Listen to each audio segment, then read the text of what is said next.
Je remercie l'équipe de la VeggiePride de m'avoir invité là pour présenter justement la VeggiePride, son histoire, et puis finalement à travers son histoire, l'histoire du mouvement animaliste en France depuis 15 ans, puisque la première VeggiePride a eu lieu à Paris en 2001, en mai 2001. Elle réunissait à l'époque un peu plus d'une centaine de personnes, donc elle a beaucoup grossi depuis. Ce que je me propose de faire, c'est un petit historique qui retrace l'évolution, parce que la VeggiePride a changé, et d'expliquer pourquoi il y a eu cette évolution, et en même temps, du coup, ça sera un petit peu un survol historique des 15-20 dernières années de la question animale en France. Alors, moi, je fais partie des gens qui ont organisé les premières VeggiePride. Donc en 2001, ça fait une quinzaine d'années. La première VeggiePride, elle a été organisée non pas comme une marche, comme une manif destinée au public, mais comme une marche, un événement centré sur les personnes qui étaient végétariennes ou végétaliennes pour les animaux. C'est-à-dire que son objectif, c'était non pas de faire parler, c'était aussi un objectif, mais ce n'était pas son objectif premier, c'était pas de faire parler de la question animale dans le public, dans les médias, etc. C'était simplement de pousser les végétariens qui étaient végétariens par rapport à la question animale à sortir de l'ombre, à sortir du trou et à s'affirmer publiquement. Alors, pourquoi cet objectif-là? Parce qu'à l'époque, il y avait encore peu de personnes qui refusaient de manger de la viande pour les animaux, mais en tout cas, celles qui le faisaient se heurtaient à un front uni de l'ensemble du reste de la population, qui était hostile et qui visait à les intimider, à nous intimider, puisque j'en faisais partie, à les empêcher finalement d'expliquer et de débattre d'expliquer leur motivation et de débattre de la légitimité de la consommation de viande, et aussi qui visait à délégitimer leurs propos s'ils avaient des propos, s'ils tenaient quand même des propos. On part de loin en France parce que à l'époque, dans les années 80-90, il y avait par exemple un fort mouvement animaliste dans beaucoup d'autres pays. Dans les pays anglo-saxons, au Royaume-Uni, mais aussi en Allemagne, dans les pays scandinaves, etc. Mais en France, jusqu'au début des années 90, il y avait un mouvement de défense animale qui ne parlait pas du tout de la grande masse des animaux qui sont victimes de l'exploitation, de la domination humaine, qui sont les animaux de rente, les animaux de boucherie, mais qui parlait des animaux de compagnie ou des chevaux, enfin des animaux donc qui font partie de la famille en quelque sorte, qui jouissent déjà d'un statut relativement privilégié par rapport à nombre d'autres animaux, et puis qui dénonçait des types d'exploitation qui étaient des types d'exploitation minoritaires, qui dénonçaient, ce qui est très bien, hein, mais qui ne dénonçaient pas, en tout cas, la grande exploitation massive qui est l'exploitation pour la viande, pour la chair des animaux. C'était les luttes contre la corrida ou contre la dissection, etc. Mais il faut attendre vraiment le début des années 90 pour qu'en France commence à se dessiner un mouvement en faveur des animaux, contre la consommation de viande, quoi, grosso modo, en faveur des animaux de rente et de boucherie, et aussi des poissons.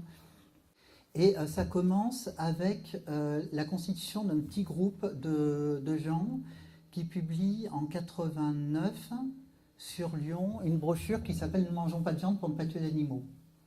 C'est une brochure qui va être diffusée dans les milieux informels, ce qu'on appelle les milieux do-it-yourself. Elle va être diffusée à bas prix dans des stands lors des concerts ou par correspondance, etc. Mais en fait, en un an, elle est vendue en 2000 exemplaires. Et il y a énormément de gens à qui elle parle et qui soit étaient déjà végétariens et qui trouvent enfin une parole publique sur cette question, soit en tout cas une parole publique centrée sur la question animale, soit qui n'étaient pas végétariens et qui le deviennent suite à ça. Mais il faut voir, à l'époque, cette brochure, c'est la première brochure, c'est une grosse brochure d'une centaine de pages, c'est la première brochure qui paraît, qui est vraiment centrée sur la question des animaux, des intérêts des animaux, à ne pas souffrir, à ne pas être tués.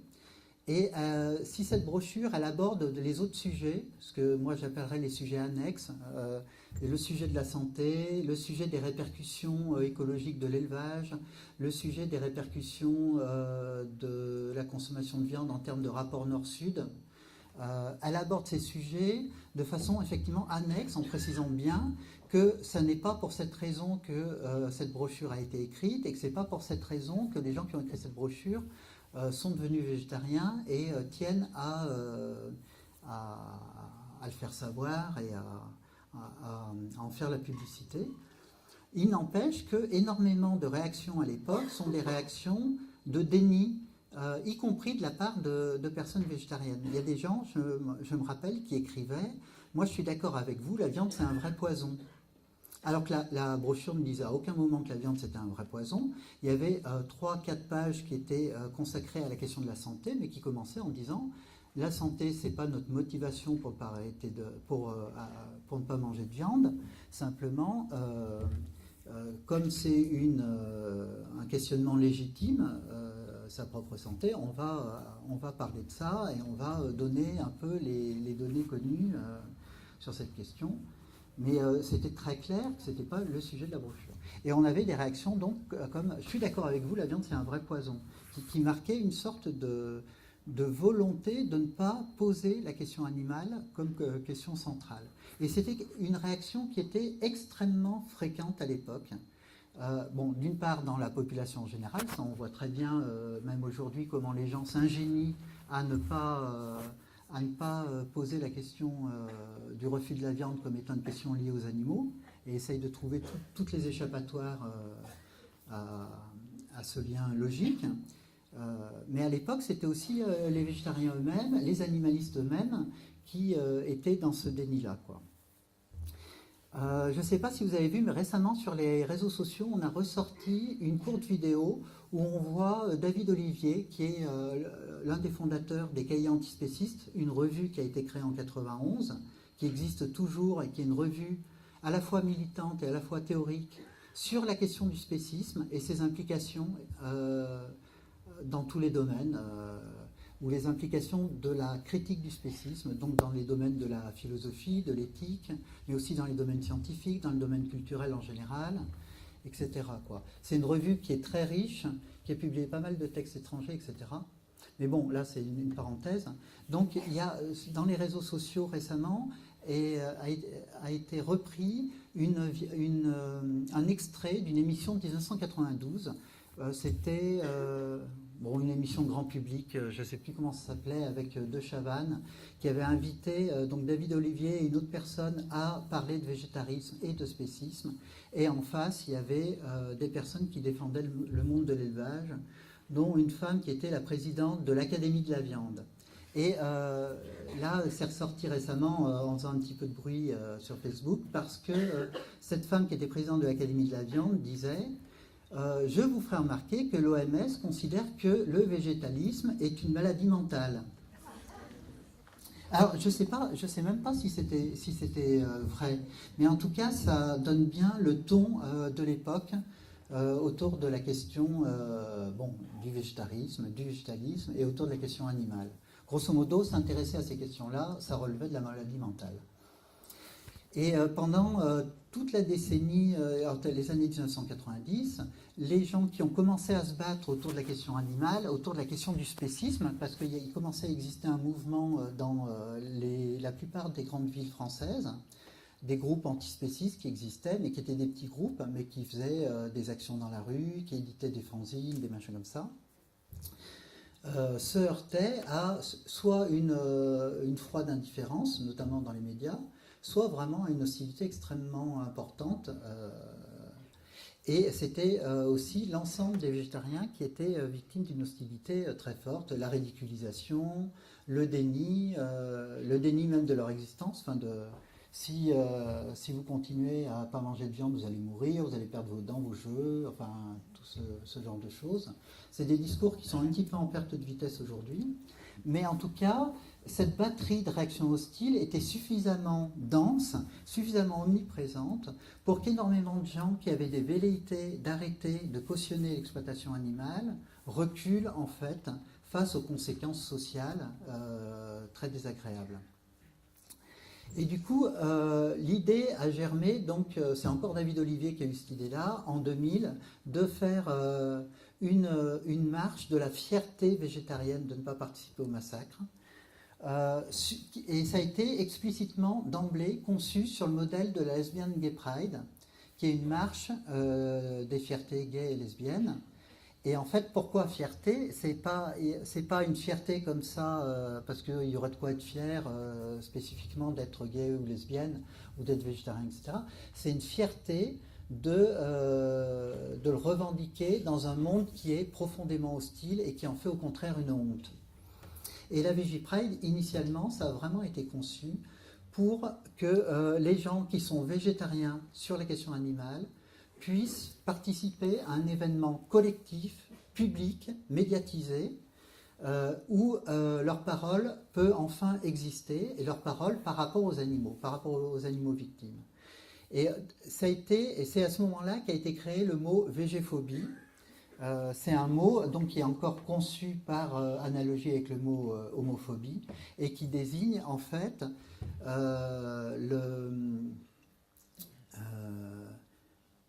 donc les réactions d'hostilité, mais pas simplement comme des réactions qui s'expliqueraient psychologiquement parce que chacun se sent attaqué, se sent un peu coupable de manger de la viande, mais aussi qui s'expliquent socialement. D'une certaine façon, c'est l'ordre spéciste du monde qui se défend à travers la végéphobie en tentant d'interdire une parole favorable aux animaux, et tout particulièrement sur cette question centrale qu'est la consommation de viande. Une question centrale parce que je fais partie d'un certain nombre de gens qui pensent que la consommation de viande, c'est un symbole fondamental de la domination humaine. Que nos sociétés, nos civilisations se sont bâties sur cette idée de domination humaine, sur l'idée d'une séparation totale entre des humains avec les autres animaux, et d'une supériorité totale, incommensurable des humains par rapport aux autres animaux, qui fondent non seulement des droits spécifiques des humains, donc par exemple les droits humains, qui sont les droits fondamentaux à ne pas être tué, à ne pas être torturé, à vivre libre, etc., mais qui fondent aussi un droit fondamental, malheureusement, qui est le droit d'asservir et d'exploiter à notre convenance, y compris à mort, les êtres qui ne sont pas de notre espèce. C'est ce que j'appelle l'ordre spéciste du monde. Et je pense, comme un certain nombre d'autres personnes, que la viande est le symbole central de notre domination sur les autres animaux et du coup de notre propre excellence en tant qu'humain, de notre propre valeur. Je pense que jusqu'à présent, l'humanité telle qu'elle s'est construite, historiquement, socialement, en tant que groupe, elle s'est construite à l'encontre des autres animaux. Les autres animaux forment la périphérie du groupe humanité et forment une sorte de groupe repoussoir ou de groupe contraste. Je pense que les humains dans notre civilisation, enfin, ou l'idée d'humanité dans notre civilisation, tire une valeur, et toute sa valeur en fait du contraste qu'il y a avec la non-valeur absolue qui est dévolue aux autres animaux. On met en scène d'une certaine façon notre excellence, notre propre valeur en tant qu'humain, en mettant en scène, notamment par la consommation de viande, c'est-à-dire par le meurtre pour des raisons futiles, en mettant en scène la non-valeur absolue des autres animaux. Et du coup, à mon avis, ça explique le fait que les réactions aient été et soient encore si violentes autour de la question de la viande. C'est que c'est une question qui est au cœur de l'idéologie spéciste. C'est la consommation de viande, c'est un marqueur de la hiérarchie qui est censée être naturelle, qui place l'humain très loin au-dessus de l'ensemble des autres espèces. Et du coup, oui, la résistance de l'ordre social à sa remise en question était extrêmement violente. Alors extrêmement violente, ça n'a pas été la même chose que quand il y avait des Blancs, par exemple, aux États-Unis, qui remettaient en question l'esclavage des Noirs et qui se faisaient lyncher. Mais il y a énormément de gens qui étaient végétariens dans leur coin, qui à l'époque déprimaient, étaient poussés à la dépression. Moi, je connais des gens qui ont fait des stages en HP dans les années 90 parce qu'ils s'en prenaient plein la gueule, etc. Donc, en fait, la Vigipride, elle est née de cette volonté de pousser ou d'aider les végétariens, pour les animaux, à sortir du placard et à affirmer le fait qu'ils étaient végétariens pour les animaux. À l'époque, énormément de végétariens n'osaient pas dire qu'ils l'étaient par rapport à la question animale. Ils disaient que c'était pour des raisons de soucis d'élévation spirituelle, ou alors pour leur santé, ou par écologie, ou alors pour des questions de goût, que la viande les dégoûtait, ou des trucs comme ça. Mais c'est-à-dire que ça restait soit des questions liées aux humains, l'écologie, le tiers-monde, soit, dans la majeure partie des cas, des raisons d'ordre personnel, le goût, la santé, le dégoût, etc. Là, il s'agissait vraiment d'affirmer la question animale. Et la première Vigipride, donc, elle a été organisée en très peu de temps et elle a réuni une bonne centaine de personnes. C'était très peu, mais c'était à l'époque déjà beaucoup. L'année d'après, elle a réuni, je crois, 300 personnes, et puis ensuite, ça a été en s'amplifiant. Et progressivement, c'est devenu une manifestation incontournable en France, au sens où il y en avait guère d'autres, en fait, autour de la question de la viande. Alors, dans un premier temps, cette manifestation, c'était une manifestation contre le massacre des animaux pour la viande, c'était une manifestation contre la végéphobie, pour le droit à exister des végétariens et pour le droit à pouvoir débattre de cette question-là dans une société qui refusait le débat.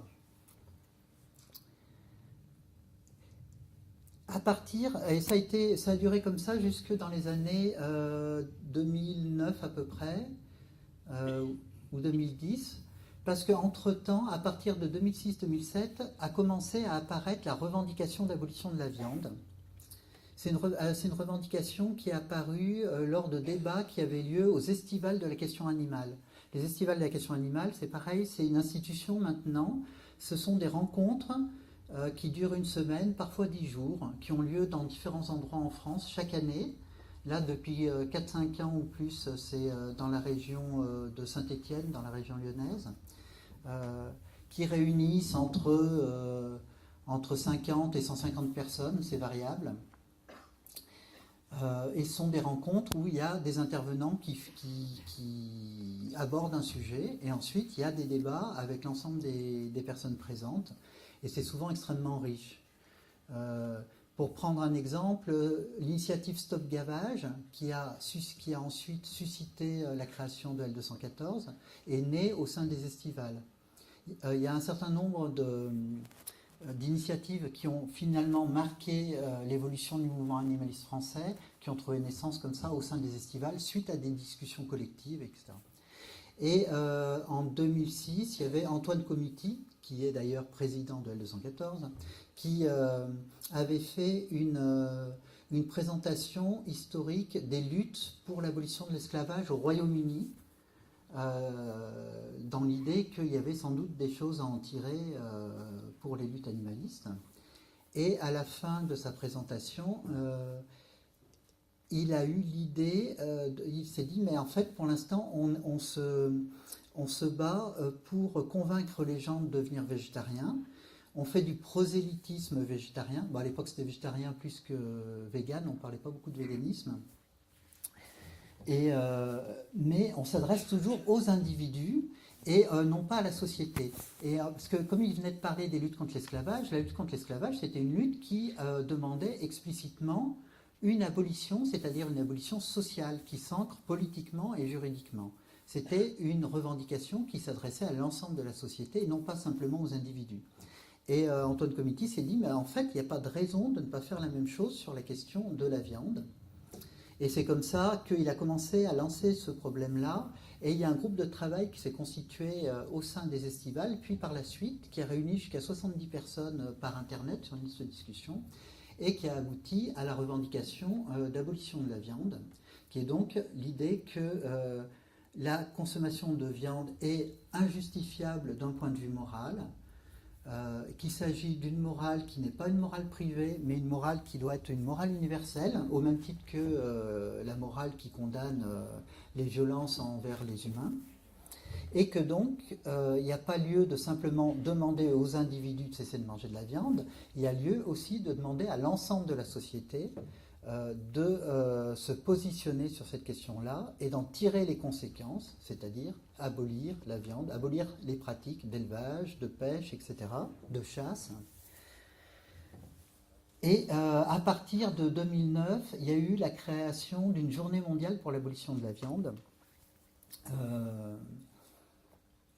qui a été propagé, oui, à l'échelle mondiale, et c'est arrivé qu'il y ait à cette occasion plus de 120 ou 130 actions dans différentes villes dans le monde entier pour l'abolition de la viande. Et c'est une revendication ensuite qui a pris de l'ampleur en France sous une autre forme. Enfin, elle a pris de l'ampleur, mais pas à un niveau national. Parce qu'il y avait donc les Journées mondiales pour l'abolition de la viande à partir de 2009. Et très vite, 2010-2011, il y a eu 3 semaines mondiales d'action pour l'abolition de la viande qui ont été organisées chaque année. Et pareil, qui étaient organisées donc dans le monde entier et qui donnaient lieu donc 3 fois par an à des actions dans plein de villes en France et plein de villes dans le monde pour l'abolition de la viande. Mais je dirais que la revendication a vraiment pris son essor à partir de 2012 avec l'organisation des marches, de la première marche pour la fermeture des abattoirs, qui est devenue une autre grosse manifestation en France, notamment, qui est centrée sur la question des animaux de rente et de boucherie, et sur la pêche, etc. Et du coup, cette revendication, progressivement en France, a été reprise, l'abolition de la viande, progressivement a été reprise par la majeure partie des organisations animalistes autres que simplement de défense animale. C'est-à-dire que la quasi-totalité des grosses organisations qui travaillent sur la question des animaux de rente et de boucherie, à part celles qui se disent et qui sont statutairement welfaristes et qui ne peuvent pas de ce fait prôner une interdiction totale ou une abolition, mais sinon toutes les autres organisations se sont ralliées à cette revendication d'abolition de la viande. Ce qui est un peu, je pense que la France est un peu le seul pays où il y a un tel consensus sur cette question, mais on a des organisations très diverses, des organisations antispécistes, je parlerai ensuite de ce terme, des organisations qui ne s'affirment pas directement antispécistes comme One Voice, ou des organisations végétaristes comme l'AVF, l'Association végétarienne de France, qui soutiennent la revendication. Et du coup, la VegiePride a aussi opéré un tournant dans ces années-là, un petit peu plus tard, dans les années 2011 ou 2012, je crois, en adoptant cette revendication d'abolition de la viande, en se disant tout bêtement, si déjà on revendique la fierté de ne pas participer au massacre et la volonté que le massacre cesse, c'est effectivement parce que on pense que c'est pas une affaire privée, c'est pas simplement une histoire de goût et de couleur de cesser de manger de la viande, qu'il s'agit bien de quelque chose qui ressort d'une morale universaliste, d'une morale qui devrait s'appliquer à tout le monde, et donc c'est logique d'intégrer cette revendication-là. Et puis, tout récemment, la VegiePride a décidé de devenir également un festival antispéciste, ce qu'elle n'était pas avant. La VegiePride, à la base, a été créée par des antispécistes, par des gens qui s'opposent au spécisme, mais c'était une marche qui s'adressait à l'ensemble des personnes qui étaient végétariennes par rapport à la question animale, sans vouloir porter un projet de société plus avant. C'était une manif simplement centrée sur cette question de refuser la consommation de viande par rapport aux animaux, donc pour les raisons que j'ai expliquées. Et puis là, le mouvement animaliste a pas mal progressé en 15 ans. On est beaucoup plus nombreux qu'avant. Il y a beaucoup plus d'organisations qui sont très pugnaces, très combatives. Et aussi, on peut dire d'une certaine façon que le centrage initial par rapport à la végéphobie a perdu un petit peu de son importance parce que cette végéphobie a reculé. Notamment, on le voit, il y a beaucoup plus d'articles, par exemple, dans les médias aujourd'hui, autour de la question du véganisme, du végétarisme, etc., que même il y a 6 ou 7 ans. L'évolution, elle est très très nette. Et aborder la question du spécisme, c'était aussi quelque chose d'assez logique. Parce que le spécisme, c'est l'idéologie qui baigne nos sociétés et qui, en fait, qui dans les faits légitime, justifie l'exploitation des animaux et notamment la consommation de viande. Je dis tente parce que c'est une idéologie qui n'est pas très rationnelle et qui, d'un point de vue philosophique, n'arrive pas à justifier réellement, à légitimer réellement cette pratique. Mais en tout cas, si elle n'est pas efficace philosophiquement, elle est efficace socialement, dans la mesure où l'immense majorité des gens, de notre entourage, etc., mangent de la viande, continuent à manger de la viande, en se posant relativement peu de questions sur ce que ça implique pour les animaux. Alors, vous parlez rapidement de spécisme. Je pense quand Édric Caron sera là, il en parlera peut-être plus. La notion, elle commence à être un petit peu ancienne parce qu'elle est apparue dans les années 70 aux États-Unis d'abord, avec l'apparition d'un bouquin qui s'appelle La libération animale de Peter Singer.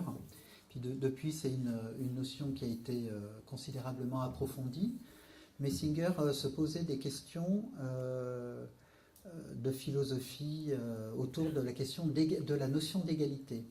C'était l'époque des luttes de libération anticoloniales, des luttes de libération des Noirs, des femmes, des homos, etc. Et ces luttes se faisaient très souvent en référence à l'idée d'égalité, en invoquant l'idée d'égalité. Et donc Peter Singer se posait la question de qu'est-ce qui fonde cette idée d'égalité, jusqu'où peut-elle s'appliquer, etc. Et il a commencé à travailler là-dessus, et puis en fait, il était doctorant à l'époque, un de ses camarades de classe était végétarien pour les animaux, et lui a posé la question, mais cette idée d'égalité, pourquoi elle se limiterait, pourquoi elle se cantonnerait à l'espèce humaine? Il a intégré cette question à son travail, et finalement c'est devenu le centre de son travail, et c'est devenu ce qui l'a fait connaître dans le monde entier. Il a publié un bouquin qui s'appelait La libération animale, en référence aux luttes de libération de son époque, c'était en 1976. Et c'est un bouquin qui argue que la notion d'égalité, oui, c'est une notion morale fondamentale. C'est effectivement la notion morale qui devrait fonder les différentes éthiques, parce qu'il y a différentes écoles en éthique. Mais le fait qu'elle soit limitée, qu'elle ne s'applique qu'au sein de l'espèce humaine, que dans la sphère de l'espèce humaine, par contre, n'est pas défendable. C'est une limitation qui est arbitraire et qui n'est pas argumentable logiquement. Bon, l'éthique, c'est globalement de la philosophie morale, de la philosophie d'éthique, de l'éthique, qui doit obéir à un certain nombre de critères, dont des critères de logique et de non-contradiction, etc. Et Singer montrait que le critère d'espèce, donc ce qu'il a appelé spécisme, était un critère qui n'était pas plus défendable en fait que d'autres critères liés à des discriminations arbitraires, comme le critère de race, le critère de sexe ou le critère d'âge, etc. Et sa conclusion, c'est qu'on devrait considérer de façon égale les intérêts de l'ensemble des êtres qui ont des intérêts à défendre. Et sans considération, donc, ni de leur race, ni de leur sexe, ni non plus de leur espèce, et pour les mêmes raisons. C'est que l'appartenance à une catégorie biologique, en soi, ne nous donne pas d'informations sur les individus, ou en tout cas pas d'informations déterminantes, et qu'elle ne peut pas être invoquée directement. Que ce sont les caractéristiques des individus qui doivent être prises en compte, et que c'est les caractéristiques des individus qui fondamentalement comptent dans cette histoire, c'est leur capacité à ressentir des sensations et des émotions, et tout particulièrement à ressentir du plaisir et de la souffrance. Pourquoi c'est cette capacité-là qui compte? Parce que, en fait, si quelque chose ne ressent rien, on ne peut pas dire que ce quelque chose a des intérêts à défendre. Un caillou, qu'on le casse en deux, qu'on le casse en quatre ou qu'on ne le casse pas du tout, ça lui est indifférent parce qu'il ne ressent rien. Il n'y a rien qui lui importe. Il n'a pas de préférence.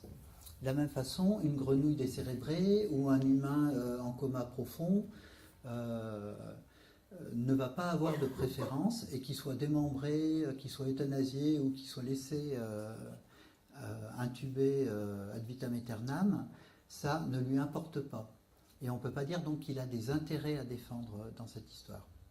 Donc il faut vraiment pouvoir ressentir des sensations pour qu'on puisse dire qu'on a des préférences, que notre vie nous importe, que ce qu'on vit, que le contenu de notre vie nous importe, qu'on donne d'une autre façon une valeur à ce qui nous arrive, une valeur positive si c'est quelque chose de plaisant et qu'on recherche, une valeur négative si c'est quelque chose de déplaisant et qu'on cherche à éviter. Et la conclusion de Singer, c'est qu'en fait, on devrait prendre en compte de façon similaire, c'est-à-dire égale, c'est ça la notion d'égalité, les intérêts de tous, quelle que soit leur espèce. C'est un bouquin qui connaît une diffusion considérable très vite, sauf en France. Il faut attendre 1992 pour qu'il soit traduit en français, et encore, on ne peut pas dire que les médias soient emparés de la question, mais qui fait le tour du monde et qui va amener à la création d'un nouveau mouvement animaliste, qui est le mouvement pour les droits des animaux, et qui progressivement va prendre la place de l'ancien mouvement qui était le mouvement de défense animale. Là, il s'agit non plus d'un mouvement qui cherche à défendre les animaux sans faire éclater le cadre spéciste, mais en essayant de les défendre dans ce cadre-là, par exemple en disant qu'il ne faut pas tuer les chevaux parce que c'est la plus noble conquête de l'homme, ou qu'il ne faut pas maltraiter les chiens parce qu'ils sont fidèles, ou des trucs comme ça. Non, là c'est un mouvement qui fait éclater ce cadre spéciste et qui va défendre les droits des animaux en invoquant directement les intérêts des animaux et non plus des raisons annexes liées aux humains. Donc oui, pour vous parler ça, de cette question du spécisme. Et donc la façon dont Singer utilise le terme, c'est essentiellement un terme de philosophie morale. Le spécisme, c'est, par analogie avec le sexisme, le racisme, la discrimination arbitraire, c'est-à-dire non défendable logiquement, dont sont victimes des individus sur la base de leur appartenance à l'espèce. De la même façon, par exemple, que le sexisme, c'est la discrimination arbitraire dont sont victimes des individus sur la base de leur appartenance à un sexe. C'est une définition de philosophie morale, discrimination arbitraire. Mais de la même façon que les mots racisme ou sexisme ont un sens en philosophie morale, donc un sens de discrimination arbitraire, ils ont aussi un sens politique. Le racisme ou le sexisme, ça désigne des idéologies sociales qui fondent nos sociétés et qui sont les idéologies qui organisent dans notre imaginaire, qui permettent, qui justifient des discriminations bien concrètes ou des exploitations bien concrètes ou des dominations bien concrètes liées à ces catégories de race, de sexe, etc. Et bien, le spécisme aussi est une notion de type politique et désigne non pas simplement une discrimination arbitraire au niveau éthique, mais aussi tout un système idéologique, c'est-à-dire culturel au sens large, de représentation qui organise et justifie l'exploitation animale. Le spécisme, bon, ça serait l'objet d'une présentation fort longue, mais c'est des choses extrêmement différentes. C'est au niveau de la philosophie le fait de penser que les humains sont des êtres d'exception complètement différents, qu'un abîme sépare de l'ensemble des autres êtres parce qu'ils témoignent de la raison, ou parce qu'ils sont intelligents, ou parce qu'ils sont susceptibles de capacités d'abstraction. Ça, c'est par exemple une des expressions du spécisme. D'autres expressions du spécisme, c'est par exemple dans le langage. Le langage est à la fois un miroir de nos représentations, mais à la fois aussi il les façonne. Et par exemple, on va utiliser des termes différents pour désigner les parties du corps des humains et des autres animaux. On va dire que nous, on a une bouche. On dira rarement une bouche pour les autres animaux. On parlera par exemple, pour les poissons, on dit rarement une bouche. On va parler de bec, on va parler de museau, on va parler de gueule, etc. On parle des pieds et des mains pour les humains, mais on parlera de pattes pour les animaux, etc. Ça aussi, c'est quelque chose qui est lié, c'est une organisation spéciste de nos représentations. On parlera d'accouchement pour les humains, on parlera de misbah pour les animaux, on parlera de meurtre ou d'assassinat pour les humains, on parlera de plein de choses pour les animaux. Oui, d'abattage, de réforme aussi. On va réformer tel ou tel animaux, de régulation, etc. Ça va dans un peu tous les domaines. Un couteau, quand il sert à tuer un humain, c'est une arme. Quand il sert à tuer un animal, c'est un outil, etc. C'est vraiment très profondément que notre civilisation est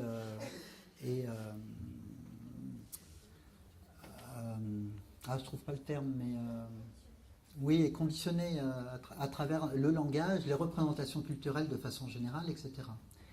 Là, je trouve que il y a très très souvent dans les journaux des récits d'incendies d'élevage ou de camions de transport d'animaux qui se déversent sur la route. Et très souvent, ces articles de journaux vont dire incendie, un troupeau de 50 vaches détruit par l'incendie. Heureusement, aucune victime. Mais c'est vrai, on le lit tous les jours. Je pense que ça va progressivement évoluer ça assez rapidement, mais en tout cas, c'est encore quelque chose qu'on lit extrêmement souvent. Récemment, moi j'ai lu, c'était un élevage de 20 000 poules qui avait brûlé. Ça veut dire que les poules sont mortes carbonisées vives ou alors étouffées par la fumée. Mais là encore, il y avait marqué heureusement aucune victime. C'est du spécisme grave, mais de fait, c'est du spécisme banal. C'est du spécisme totalement banalisé qu'on retrouve en permanence. Donc le spécisme, c'est une idéologie qui infuse l'ensemble de notre société et qui va se nicher dans tous les détails de la vie quotidienne, de nos discussions, de notre rapport au monde aussi. Il y a encore 15 ans, très souvent, quand on discutait de la question animale, beaucoup de gens disaient « mais les animaux ne souffrent pas ». C'est quelque chose qui a quasiment disparu, ça, et je pense que c'est un fait notable de régression du spécisme, que la question animale est en train de prendre un peu de la place.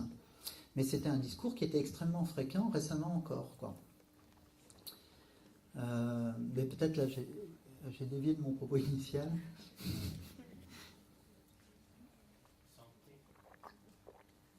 Oui, sur la santé. Non, mais je voulais pas parler de la santé, mais...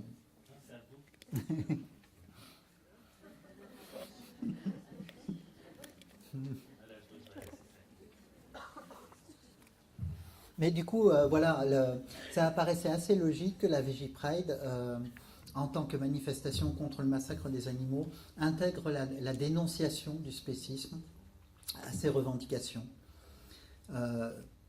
Parce que c'est vraiment l'idéologie globale qui assoit la domination humaine et qui autorise ou justifie, voire quasiment impose l'exploitation animale, la participation à l'exploitation animale, etc. Donc ça, c'est quelque chose qui existe depuis 3 ans, je crois, que la Vigipride est aussi une marche contre le spécisme. Et du coup, c'est dans ce cadre-là qu'on a voulu inviter Émeric Caron. Bah tiens, il est là. Tu viendras nous voir. Et puis bon, bah alors je vais terminer du coup assez rapidement, puis après on passera à une discussion. Mais on a voulu cette année tout particulièrement mettre l'accent au sein de la Vigipride sur la question, ce que j'appelle la question aquatique, c'est-à-dire la question des animaux aquatiques. Parce que le spécisme, c'est l'idéologie globale donc, qui fait qu'on méprise les autres animaux, qu'on les invisibilise, qu'on invisibilise leurs intérêts, ou qu'on sous-estime leurs intérêts, enfin qu'on ne leur accorde pas d'importance, pas de valeur. Mais il y a des spécismes différenciés et certains animaux sont plus victimes de spécismes que d'autres. Et tout particulièrement les animaux aquatiques qui semblent être quasiment tout en bas de l'échelle. Alors c'est toujours un petit peu osé de dire qu'il y en a qui sont tout en bas de l'échelle parce qu'on en finit toujours par en trouver d'autres qui sont plus bas.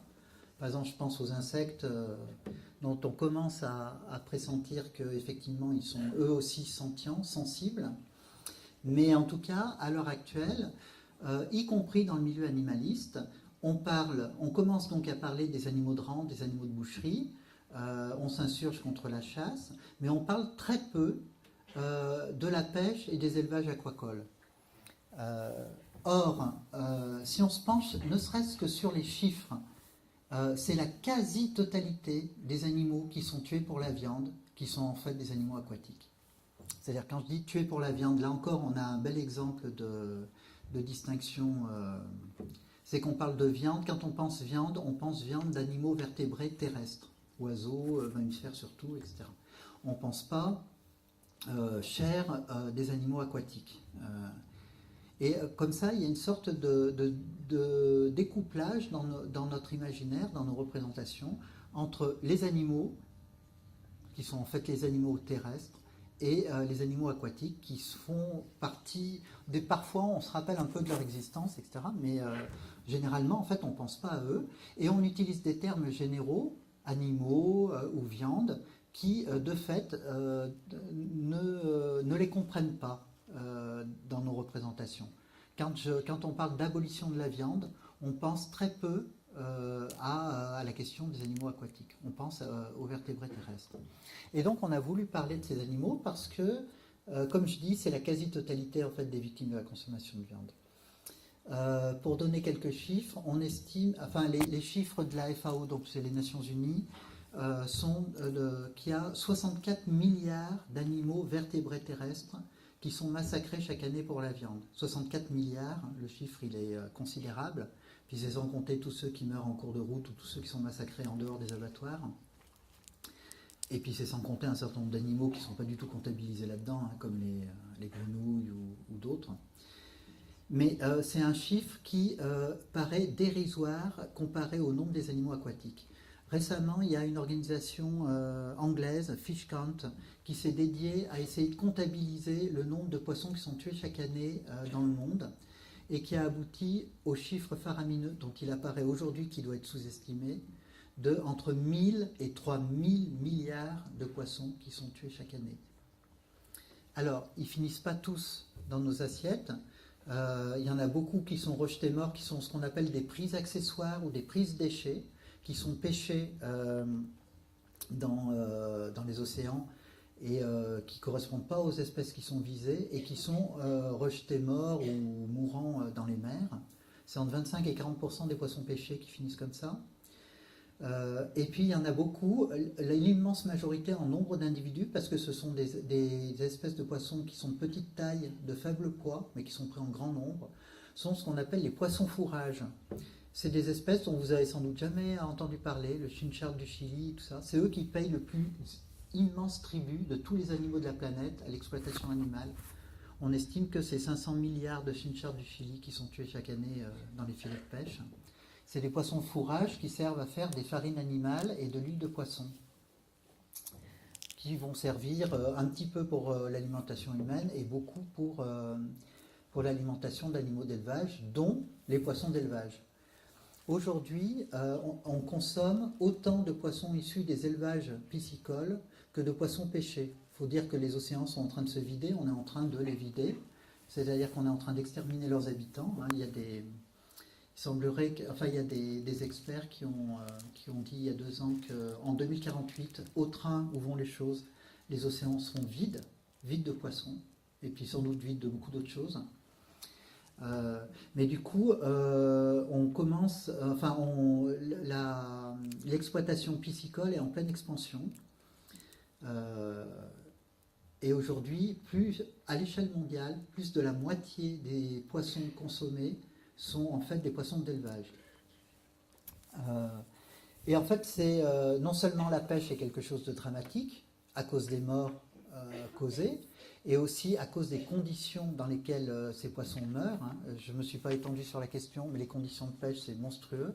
On a une brochure à l'entrée qui est distribuée, je ne sais pas s'il en reste, mais qui s'appelle Poisson le carnage.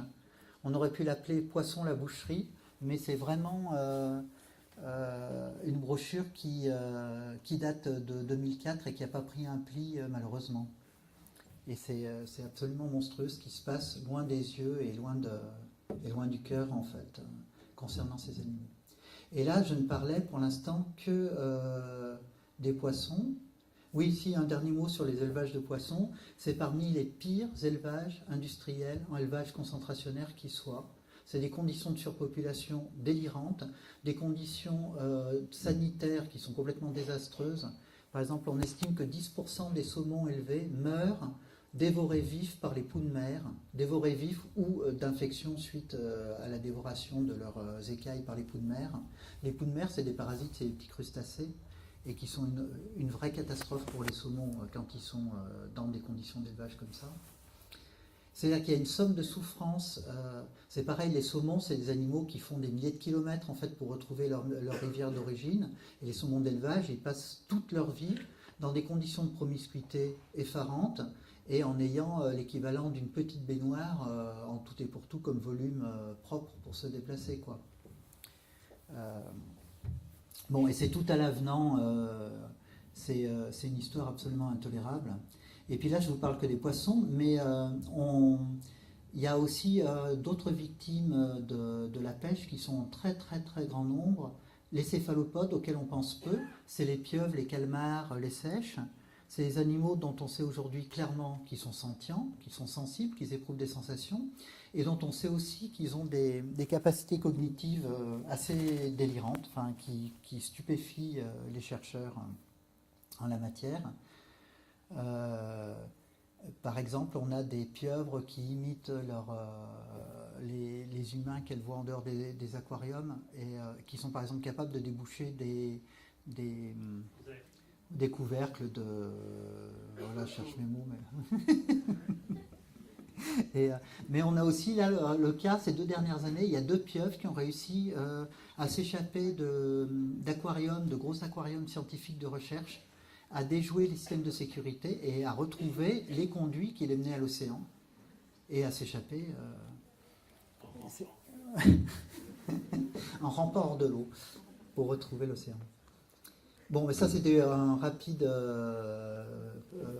petit paragraphe sur les céphalopodes. Je pense que si vous venez aux conférences de dimanche, il y a Sébastien Moreau qui va se faire un plaisir de parler pendant 1 heure de tout ce qu'on a appris dernièrement sur les animaux aquatiques et qui est vraiment assez épatant.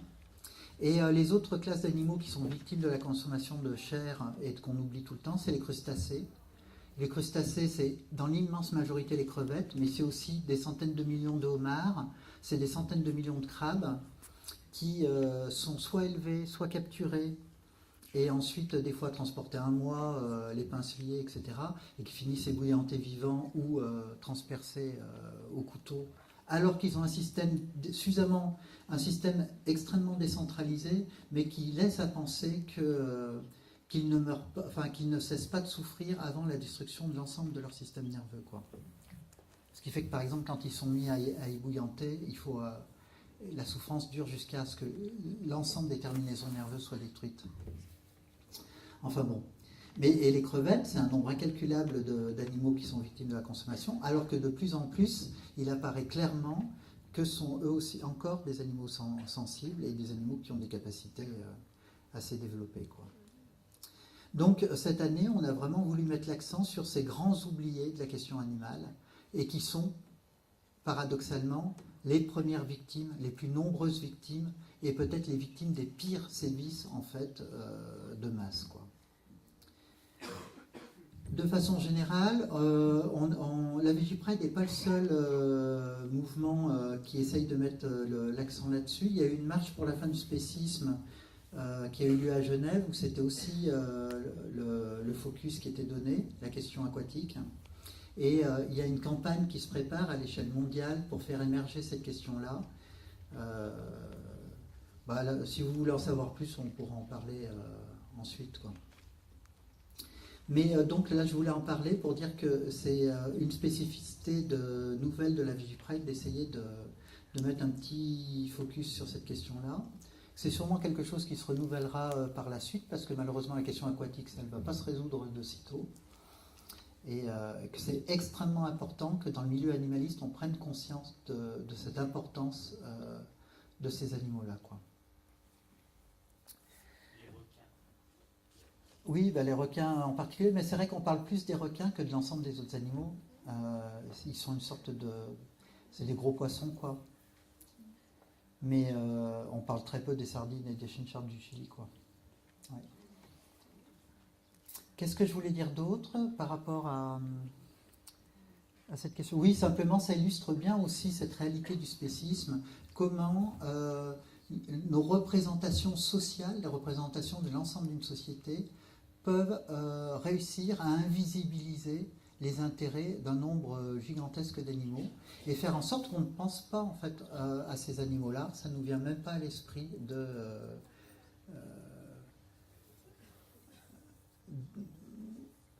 Enfin, on ne pense pas à leur existence en fait. Alors, ça nous vient encore moins à l'esprit de nous mettre à leur place si on ne se rend même pas compte vraiment de leur existence, quoi. C'est une bonne illustration de ce que c'est que le spécisme et de comment il fonctionne, à quel point il peut arriver à nous aveugler en fait sur la réalité brute de notre monde. Pour terminer, je vais peut-être passer. Ce que je propose, c'est que il y a donc la discussion, elle est prévue en deux temps. Il y a moi qui devais faire une présentation donc, de l'historique de la Vigipride. Il y a quelques petites choses que je n'ai pas dites sur la Vigipride, je vais les dire maintenant. Et ensuite, il y a Émeric Caron qui vient, qui donc a publié Antispéciste. Et ce qu'on proposait, c'était que dans un premier temps, je lui pose quelques questions autour de l'apparition de son bouquin, le contenu de son bouquin, l'accueil qu'a reçu son bouquin, et qu'ensuite, il y ait un débat avec l'ensemble de la salle autour des questions qu'on a abordées. Là, je voulais parler un petit peu de la Vigipride, de ses spécificités. Depuis le début, c'est une marche qui est organisée par des collectifs différents qui ont varié au cours du temps. Et c'est une marche qui s'adresse aux individus et non pas aux associations. Vraiment parce que initialement, elle est centrée sur le fait que les individus sont isolés dans la société. Les individus qui refusent de cautionner l'exploitation animale en mangeant de la viande sont isolés au sein de la société. Bon, maintenant, on a moins d'isolement aussi grâce aux réseaux sociaux, etc. Et puis parce que la question végétarienne émerge dans les médias, dans la société, etc.